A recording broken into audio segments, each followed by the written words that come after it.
আসসালামু আলাইকুম। এই পর্বে আমি আপনাদেরকে দেখাবো বা একটু আলোচনা করার চেষ্টা করব যে পিএইচডি অ্যাপ্লিকেশনে কি কি রিকোয়ারমেন্টস থাকে বা কি কি জিনিস আপনাকে সাবমিট করতে হবে।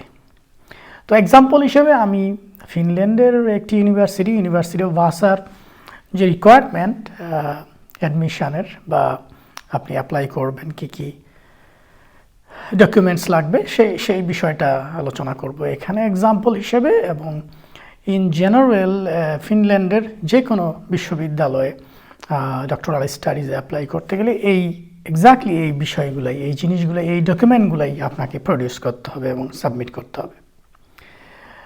এবং এখানে আমি আরেকটু যুক্ত করতে চাই যে বিশ্বের যে কোনো বিশ্ববিদ্যালয়ে, যে কোনো দেশের যে কোনো বিশ্ববিদ্যালয়ে যদি আপনি অ্যাপ্লাই করতে যান, তাহলে মোটামুটি এই ডকুমেন্টগুলোই সাবমিট করতে হয়। এর চেয়ে বেশি কিছু সাবমিট করতে হয় বলে আমার জানা নেই। আমি 2টো পিএইচডি করেছি, সো আমার জানা নেই যে এর চেয়ে বেশি কিছু লাগে। হয়তো এতগুলো ডকুমেন্টও কোথাও কোথাও নাও লাগতে পারে। তো ওভারঅল আমরা ধরে নিচ্ছি যে মোটামুটি এই ডকুমেন্টসগুলো আপনাকে রেডি রাখতে হবে। ওকে, আমরা যদি দেখি প্রথমে কি আছে দেখেন। Number 1, officially certified copies of degree certificates. Okay, so আপনার এখানে আপনার ব্যাচেলর এবং মাস্টার্সের সার্টিফিকেট, ডিগ্রি সার্টিফিকেট এবং ট্রান্সক্রিপ্ট লাগবে। সো দ্বিতীয়টা বলছে transcript of records of the previous degrees and explanation of the grading scale. প্রথমত সার্টিফিকেট, দ্বিতীয় হচ্ছে আপনার ট্রান্সক্রিপ্ট, যেখানে থাকবে কি কি কোর্স আপনি করেছেন এবং কোন কোর্সে কি গ্রেড আপনার ছিল, এবং সেই গ্রেডিং স্কেলের একটা এক্সপ্লানেশন লাগবে যে আপনার 80 থেকে 100 A+ বা what ever the grade is, আপনি যে বিশ্ববিদ্যালয় থেকে করেছেন ব্যাচেলর বা মাস্টার্স, সেখানকার গ্রেডিং স্কেলটা দিতে হবে। কোনো বিশ্ববিদ্যালয়ের ট্রান্সক্রিপ্টে গ্রেডিং স্কেলটাই দেওয়া থাকে, আর যদি সেটি দেওয়া না থাকে তবে আপনাকে আপনার বিশ্ববিদ্যালয় থেকে সেটি কালেক্ট করে নিতে হবে। আজকাল বিশ্ববিদ্যালয়গুলোর ওয়েবসাইটেই আসলে এই গ্রেডিং স্কেলটা দেওয়া থাকে, সেখান থেকে আপনি প্রিন্ট আউট করে রেফারেন্স হিসেবে দিয়ে দিতে পারেন। হয়তো আরও ডিটেল আপনি সার্চ করলে জেনে যাবেন যে গ্রেডিং স্কেল যদি না থাকে ট্রান্সক্রিপ্টে, তাহলে কীভাবে সেটা প্রডিউস করতে হবে। It's an easy task. তারপরে হচ্ছে নাম্বার 3, আপনার photocopy of passports information page.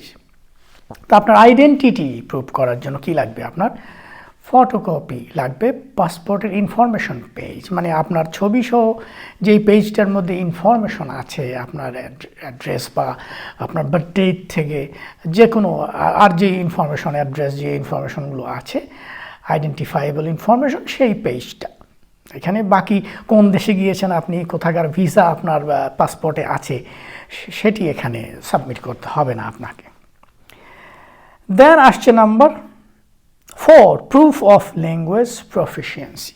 আপনার ফিনল্যান্ডে পিএইচডি করতে গেলে ফিনিশ ল্যাঙ্গুয়েজ লাগবে না, এখানে লাগবে ইংলিশ, যেহেতু এখানে ডক্টরাল স্টাডিজ এবং most of the masters degrees এখানে আপনার ইংরেজিতে পড়াশোনা হয়ে থাকে। সো আপনাকে এটা একটু পরে আসতেছি আমরা ল্যাঙ্গুয়েজ রিকোয়ারমেন্টটা, যে কী ধরনের প্রফিসিয়েন্সি টেস্ট দরকার হবে। তারপরে নাম্বার 5 হচ্ছে আপনার সিভি, আপনার একটা ডিটেল সিভি অ্যাটাচ করতে হবে প্রিপেয়ার করে। এখানে একটা স্যাম্পল চায় তারা, ইউরোপাস সিভি একটা ফরম্যাট আছে তারা ইউরোপ জুড়ে, সম্ভবত এই ইউরোপাস সিভি এই ফরম্যাটটা পুরো ইউরোপেই বোধহয় ব্যাপকভাবে ব্যবহৃত হয়ে থাকে। চাকরি বা যে কোনো প্রফেশনে আপনি অ্যাপ্লাই করতে গেলে এই ফরম্যাটটা ওরা ফলো করে। তো আপনি সেই অনুযায়ী এই ফরম্যাটটার মধ্যে আপনার জাস্ট নাম এবং যা আছে আপনার ডিটেল সবগুলো ওই বিভিন্ন সেকশনে আপনি জাস্ট বসিয়ে দেবেন। আপনার অরিজিনাল সিভি থেকে কপি করে নিয়ে আসলেই হবে, এখানে জাস্ট ফরম্যাটিংটা। Then number 6, preliminary research plan. তো এখানে বলছে the research topic of the doctoral thesis is presented in the research plan. Okay, The applicant should describe how the suggested topic is related to previous research in the field and how it is relevant to the interest of the university's research groups.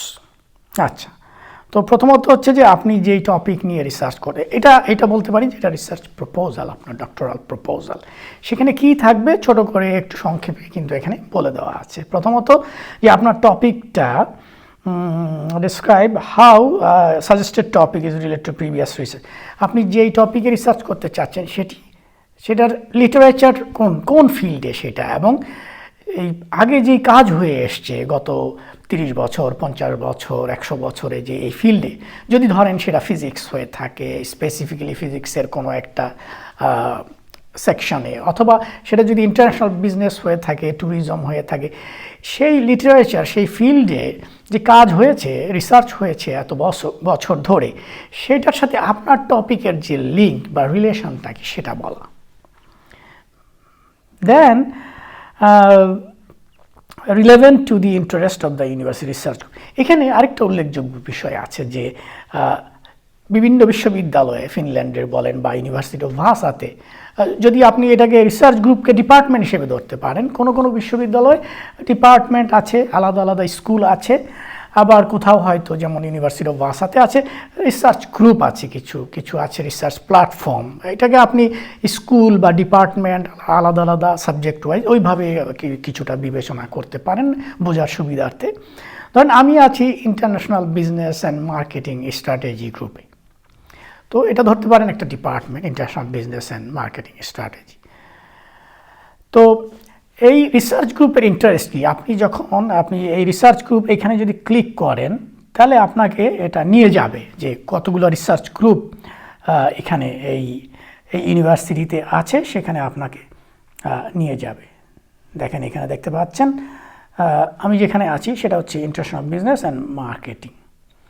তো আপনি যখন সেই research গ্রুপে ঢুকলেন তখন আপনি দেখতে পাবেন এইখানে কারা কারা আছে, প্রফেসর, ডক্টরাল স্টুডেন্ট থেকে শুরু করে এখানে নিউজ আছে কিছু। তো আপনি যখন যাবেন সেখানে আপনি এই যে দেখতে পাবেন এই রিসার্চ গ্রুপের ডিটেইলগুলো। এখানে আপনি দেখতে পাবেন যে ডক্টরাল স্টুডেন্ট বা লেকচারার, টিচার থেকে শুরু করে প্রফেসর যারা আছেন, পোস্টডক যারা আছেন, এই ডিপার্টমেন্টে যারা আছেন তাদের সবার আপনি একটা প্রোফাইল পাবেন। তো এবং দেখতে পাবেন আপনি কার কি এদের আপনি ইন্ডিভিজুয়ালি যদি আপনি সার্চ করেন বা যান তাহলে দেখতে পাবেন যে কার কি রিসার্চ ইন্টারেস্ট, বা এই গ্রুপের এই পেজটা দেখলেও বুঝবেন যে ওভারঅল কি রিসার্চ ইন্টারেস্ট। ধরেন আমার পেজে যদি আপনি যান, এই ওপেন প্রোফাইল পেজ, তখন আপনি দেখতে পাবেন যে তার কি রিসার্চ ইন্টারেস্ট বা কি পাবলিকেশন বা ডিটেইলটা কি সেখানে আপনি দেখতে পাবেন, আরও ডিটেইল থাকে কারো। তো এইভাবে আপনি একজন প্রফেসরের প্রোফাইল কিন্তু দেখতে পাবেন, ওখানে রিসার্চ ইন্টারেস্টগুলো আপনি দেখতে পাবেন। সেই অনুযায়ী আপনি আপনার রিসার্চ প্রপোজালটা রেডি করবেন। তো যেটা এখানে বললাম যে রিসার্চ গ্রুপের ইন্টারেস্টের সাথে আপনার এই টপিকটা কতখানি অ্যালাইন করে সেটা খুবই জরুরি। কারণ আপনাকে যে রিসার্চ গ্রুপের প্রফেসর আপনাকে সুপারভাইজ করবে, আপনার পটেনশিয়াল সুপারভাইজার হবেন, তার রিসার্চ ইন্টারেস্টের সাথে যদি আপনারটা না মিলে তাহলে তো উনি আপনাকে সুপারভাইজ করতে রাজি হবেন না, বা তার ওই বিষয়ে তার এক্সপার্টিসটা থাকতে হবে যে উনি ওই বিষয়ের এক্সপার্টিস এবং আপনি সেই একই বিষয়ের উপরে আপনার এই টপিক এবং প্রপোজালটা আপনি দিচ্ছেন, তাহলে সেটা ম্যাচ করলো। এই জন্য এটা জরুরি। বেশিরভাগ যে আমরা সময় দেখা যায় অনেকে ইমেইলে পাঠিয়ে থাকেন রিসার্চ প্রপোজাল, বা যখন আমরা বছরে 2 বার পিএইচডি ক্যান্ডিডেট বা অ্যাপ্লিক্যান্টদের অ্যাপ্লিকেশন পাই, তখন আমরা যেটা লক্ষ্য করি যে বেশিরভাগ অ্যাপ্লিক্যান্টই এই বিষয়টাই অ্যালাইনমেন্টটা বোঝেন না। তারা যেটা করে থাকেন যে একটি প্রপোজাল রেডি করেন, ধরেন consumer psychology, consumer studies, consumer motivation নিয়ে আপনি একটা প্রপোজাল রেডি করলেন। তখন ওই প্রপোজালটাই প্রত্যেকবার কপি করে হয়তো আপনি ইউনিভার্সিটির নাম, প্রফেসরের নাম বা রিসার্চ ইন্টারেস্ট এগুলো একটু চেঞ্জ করে আপনি এই একই প্রপোজাল সব জায়গায়, সব ইউনিভার্সিটি, সব প্রফেসরের কাছে পাঠান আপনি। তো যেটা হয় এখানে, আপনি যখন আমাকে পাঠাবেন আমি দেখলেই বুঝতে পারবো যে আপনি কোন মোটিভেশন থেকে এই আপনার প্রপোজালটা রেডি করেছেন। যে আপনারটা স্পেসিফিক না, আমার জন্য না, আসলে সেটা একটা ওভারঅল আপনি তৈরি করেছেন, আমি দেখলেই সেটা বুঝতে পারবো। সেই জন্য আপনাকে ভেরি স্পেসিফিক হইতে হবে, এবং সেই প্রফেসর বা সেই রিসার্চ গ্রুপ বা ডিপার্টমেন্ট বা ওই সাবজেক্টের তার যে এক্সপার্টিস সুপারভাইজারের, সেই জায়গায় আপনাকে কিন্তু হিট করতে হবে।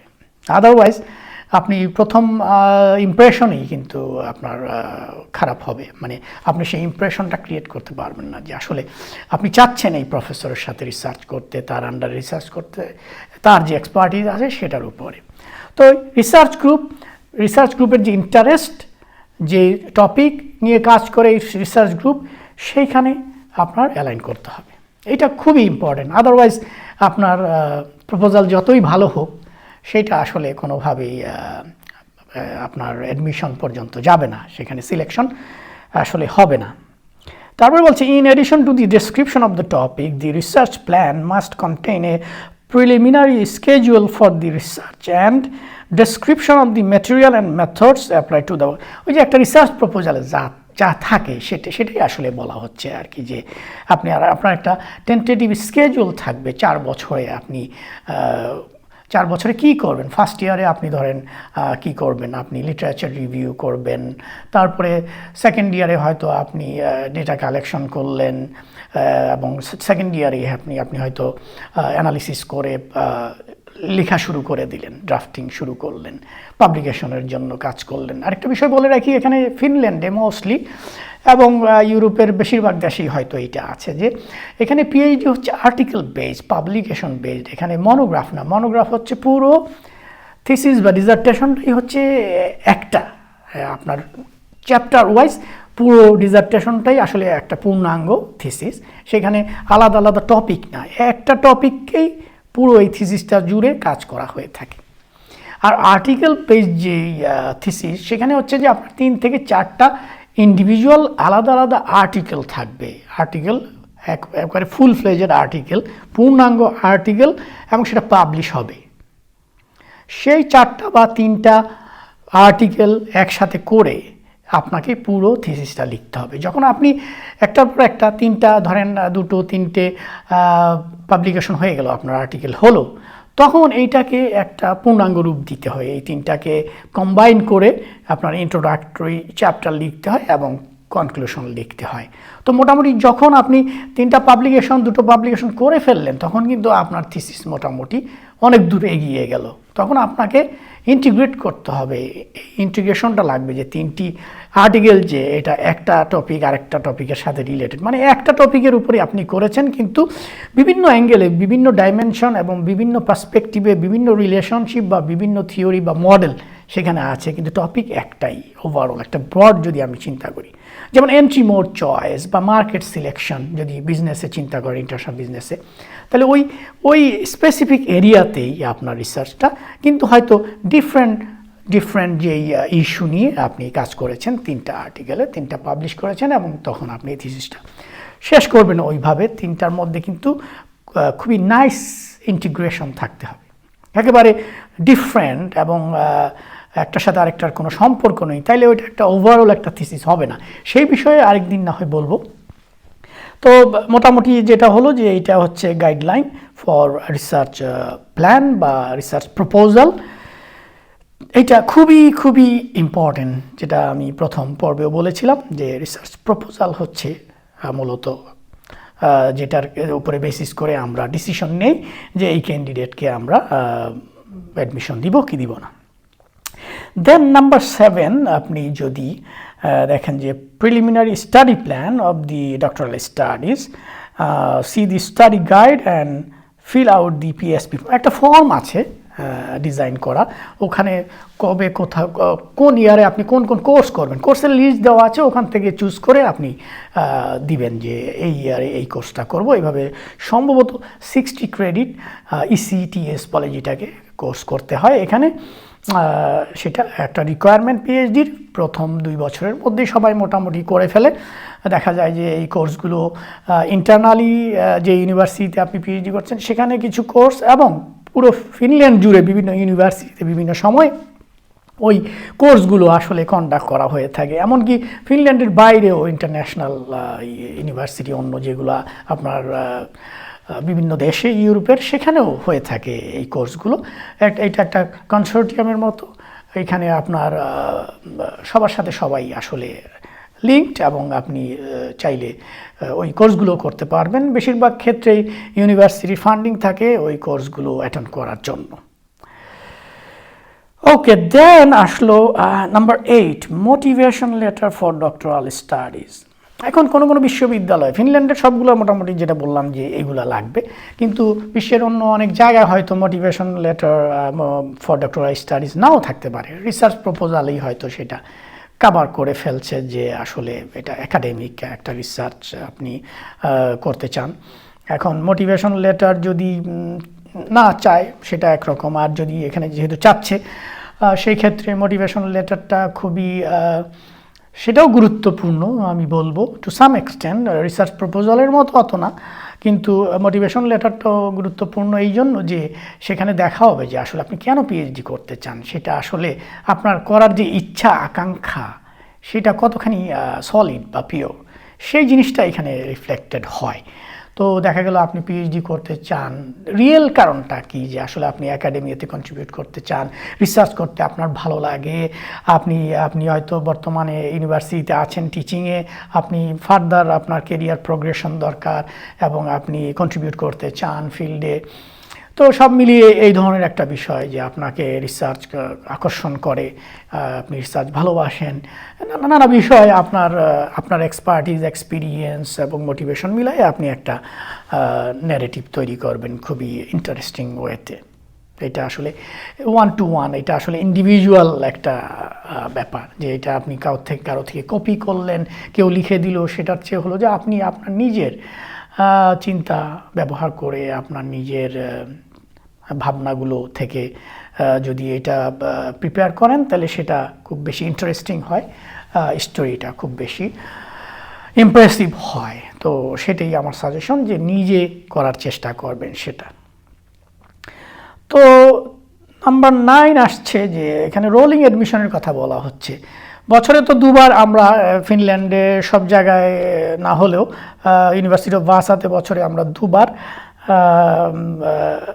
অ্যাপ্লিকেশন চেয়ে থাকি। সেটা হচ্ছে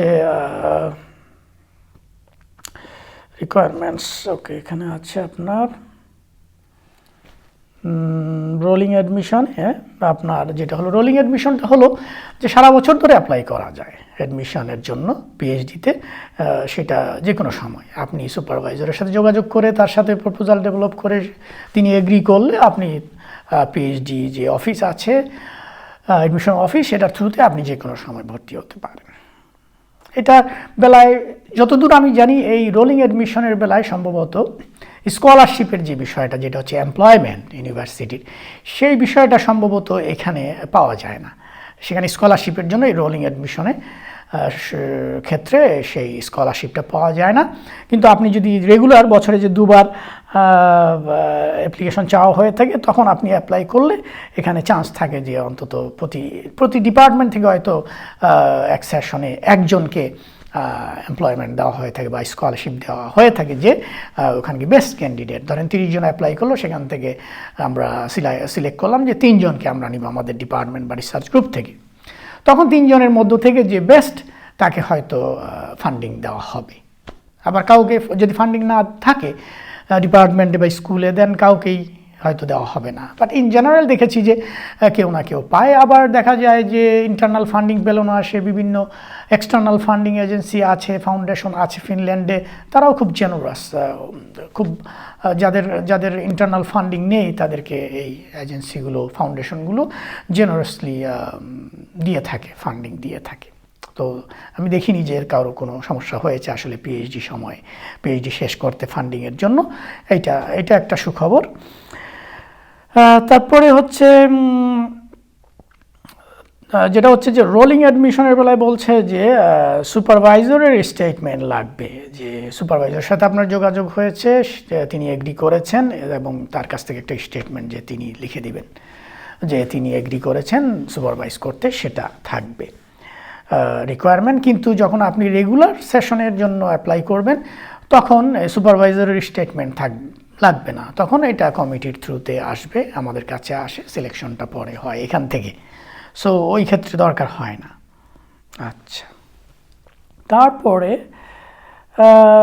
আরও কিছু অপশনাল ডকুমেন্টস আছে, সাপোর্টিং ডকুমেন্ট আছে, সেগুলো হয়তো সাবমিট করা লাগতে পারে। যেমন recommendation from professors of the applicants home university. আপনি মাস্টার্স করে এসছেন যেখান থেকে, সেই ইউনিভার্সিটির প্রফেসর আপনাকে যিনি চেনেন একটা রেকমেন্ডেশন লেটার দিলেন বা দুটো রেকমেন্ডেশন লেটার, ওটা দেখা হয় যে আপনি আসলে কতখানি ভালো স্টুডেন্ট ছিলেন, বা আপনার সুপারভাইজার, মাস্টার্সের সুপারভাইজার যদি সেরকম একটা লেটার ইস্যু করে থাকেন, ওগুলো আমরা খুব মনোযোগ দিয়ে পড়ে থাকি যে আপনাকে তিনি কিভাবে ইভালুয়েট করেছেন সেই রেকমেন্ডেশন লেটারে, খুব ইম্পর্টেন্ট। সেটা আপনার দেশি ইউনিভার্সিটি হোক, বিদেশি ইউনিভার্সিটি হোক, সেখান থেকে আপনি সেটা দিতে পারেন। সেটা it make sense to include this type of recommendation letters. তারপরে যদি দেখি ল্যাঙ্গুয়েজ রিকোয়ারমেন্ট নিয়ে একটা কথা এসেছিল, যে সেটা একটু ডিটেইল বলবো। আমার এক ছাত্র ফেসবুকে প্রথম পর্বটি প্রচারের পরে জিজ্ঞেস করেছে ওখানে কমেন্ট সেকশনে, যে ওর নাম নাদিম, যে ও জিজ্ঞেস করেছে যে ল্যাঙ্গুয়েজ রিকোয়ারমেন্ট নিয়ে তার একটু ফার্দার কোয়ারি ছিল, যে সে জিজ্ঞেস করেছে যদি বিশ্ববিদ্যালয়ে যদি ইংরেজিতে পড়া হয়ে থাকে এবং সেখান থেকে সার্টিফিকেট দেওয়া হয়, তাহলে সেটা কাউন্ট হবে কিনা, সেটা বাংলাদেশের কোনো বিশ্ববিদ্যালয় হলে। এখানে ল্যাঙ্গুয়েজ টেস্টের যে বিষয়গুলো আসছে, টোয়েফল কত লাগবে, তারপরে আইএলসে কত লাগবে, পিটি আরও কী কী আছে, সেগুলো দেখে নেবেন, সেইগুলো অনুযায়ী প্রিপারেশন নেবেন। আর যেটা ওই যে এডুকেশন, ইংরেজিতে যদি পড়াশোনা হয়ে থাকে মাস্টার্স ব্যাচেলর লেভেলে, সেটা কোন কোন দেশের ডিগ্রি কাউন্ট করা হবে, এই ইংরেজি আপনাকে আইএলস বা ইংলিশ ল্যাঙ্গুয়েজ টেস্ট দিতে হবে না, সেইগুলো স্পেসিফিক্যালি কিন্তু লেখা আছে। আমি ওই পর্বে কিন্তু বলেছিলাম যে ইউকে, নিউজিল্যান্ড বা এইসব দেশ থেকে আপনি যদি, বা ইউরোপের দেশ থেকে যদি আপনি মাস্টার্স ব্যাচেলর করে থাকেন, তাহলে সেটা লাগবে না। এবং বাংলাদেশের মতো যেসব দেশ ইংলিশ স্পিকিং কান্ট্রি নয়, সেগুলো থেকে যদি আপনি ইংরেজিতেও ডিগ্রি করে থাকেন, মিডিয়াম অফ ইনস্ট্রাকশন ইংলিশ হলেও আপনার জন্য সেখানে ছাড় থাকছে না। আপনি এই আইএলস আপনাকে তখন বা টয়েফল আপনাকে দিতেই হবে। কোন কোন দেশগুলোর জন্য দিতে হবে না, যে যে দেশগুলো থেকে আপনি ডিগ্রি নিলে, সেগুলো হচ্ছে দেখেন এখানে আছে ইইউ কান্ট্রি যেগুলো, তারপরে United Kingdom, Switzerland, United States, Canada, Australia আর নিউজিল্যান্ড। তো এটা ক্লিয়ার হয়ে গেল বিষয়টা।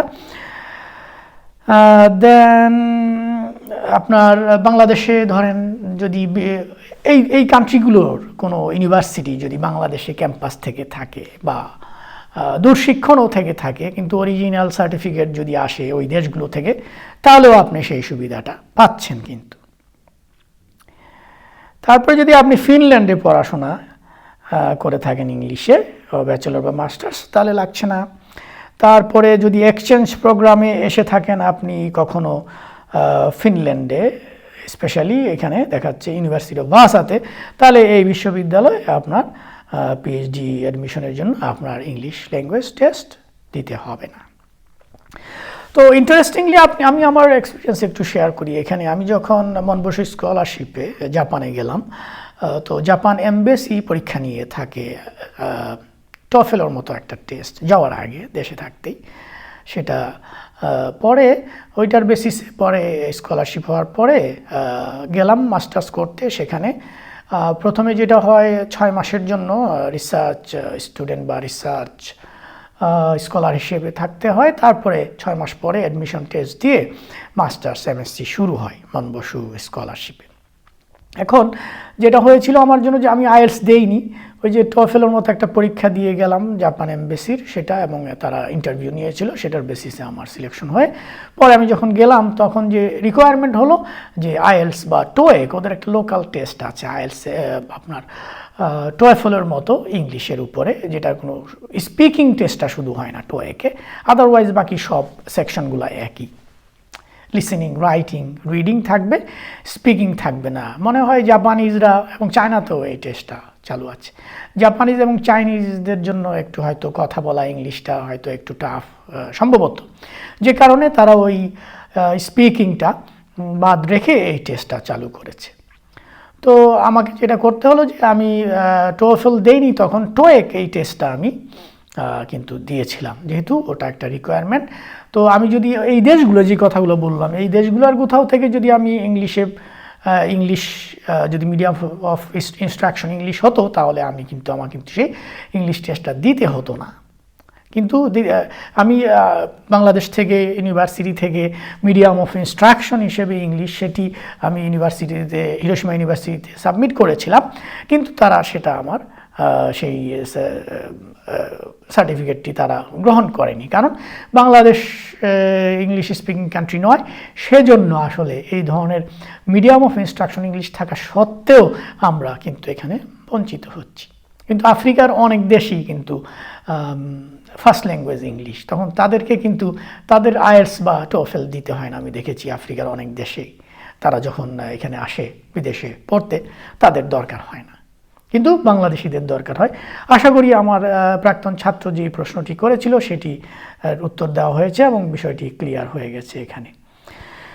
তো মোটামুটি এই বিষয়গুলো আপনার, এই ডকুমেন্টগুলো আপনার রেডি থাকতে হবে এবং সাবমিট করতে হবে। তো তেমন না জানার কারণে আসলে অনেকেই হয়তো প্রাইভেট বা পাবলিক বিশ্ববিদ্যালয়ে আছেন বাংলাদেশে অনেক শিক্ষক, যারা হয়তো একটি পিএইচডি করতে পারলে কেরিয়ার প্রোগ্রেশন হয়, তারা অনেক প্রমোশন পাবেন ভবিষ্যতে।